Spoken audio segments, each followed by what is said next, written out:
రాయచూటి ఎగోపురం గంగిరెడ్డి మీద అతి దారుణంగా కిరాతకంగా దాడి చేయడం హేమమైన చర్య.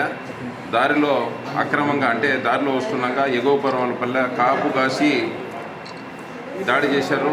దాడి చేసిన వారిని వెంటనే అరెస్ట్ చేయాలని, అదేవిధంగానే చట్టపరమైన చర్య తీసుకోవాలి.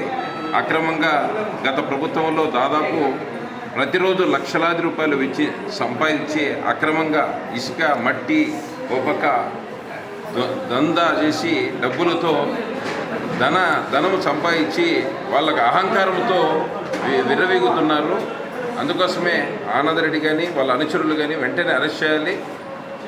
గంగిరెడ్డి మీద దాడి చేయడం ఈరోజు అతి కిరాతకంగా దాడి చేయడం దీని హేమమైన చర్య. అందుకోసమే ఇది గతంలో వాళ్ళు 30 సంవత్సరాల నుంచి ఎగోపురంలో విచ్చలవిడిగా రౌడీజము కంకణం కట్టుకొని చేస్తున్నారు. భయభ్రాంతులను క్రియేట్ చేసి రాజకీయం చేయాలంటే భయపడే ప్రసక్తి లేదు.